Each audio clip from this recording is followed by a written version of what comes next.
मेकू kids TV.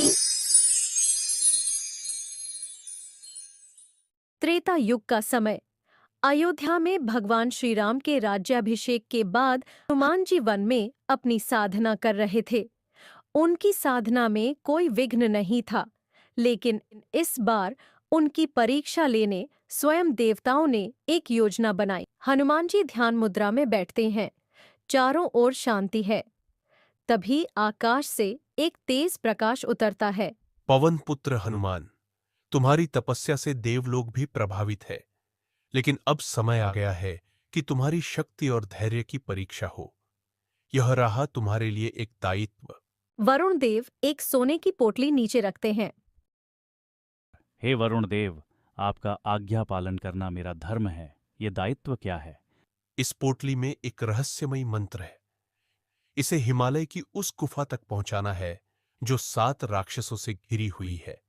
लेकिन याद रहे, यह मंत्र तभी सुरक्षित रहेगा जब तुम अपने संयम और साहस से काम लोगे। हनुमान जी पोटली को प्रणाम करते हैं और अपनी यात्रा पर निकल पड़ते हैं।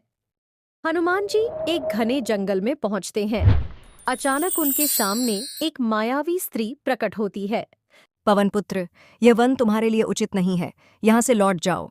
मैं अपने धर्म पथ से विचलित नहीं हो सकता, मुझे जाने दो। स्त्री अचानक एक विशाल नाग में बदल जाती है और हनुमान जी को घेर लेती है।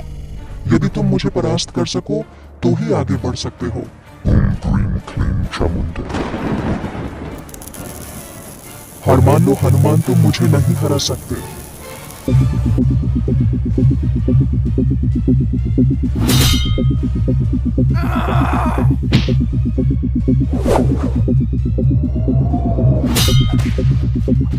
हनुमान जी अपने गदा से नाग को परास्त करते हैं। नाग क्षमा मांगता है और मार्ग दे देता है। हनुमान जी एक नदी के किनारे आराम कर रहे हैं।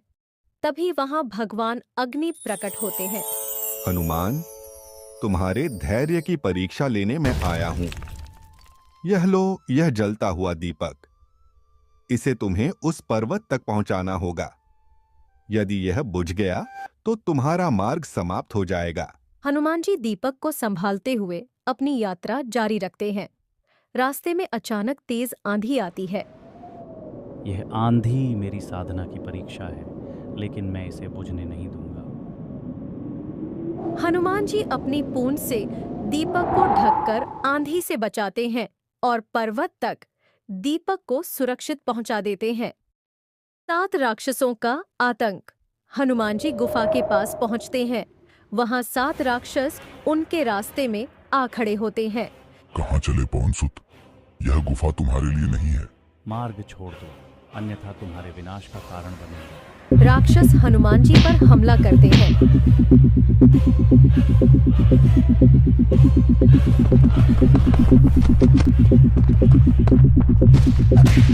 हनुमान जी अपनी गदा और कौशल से सभी को परास्त करते हैं, लेकिन अंतिम राक्षस के पास एक मायावी शक्ति है। वह पोटली को छीनने की कोशिश करता है।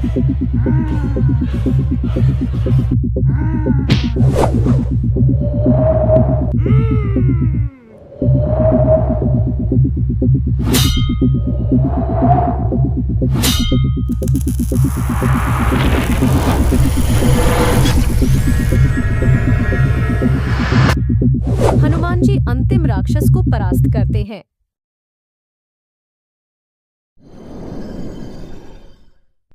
जय श्री राम। हनुमान जी अपने प्रभु श्री राम का स्मरण करते हैं। तभी भगवान विष्णु प्रकट होते हैं। पवन पुत्र, यह तुम्हारी अंतिम परीक्षा थी। तुमने धैर्य, साहस और शक्ति का परिचय दिया। यह मंत्र अब सुरक्षित है। यह लोक कल्याण के लिए उपयोग होगा।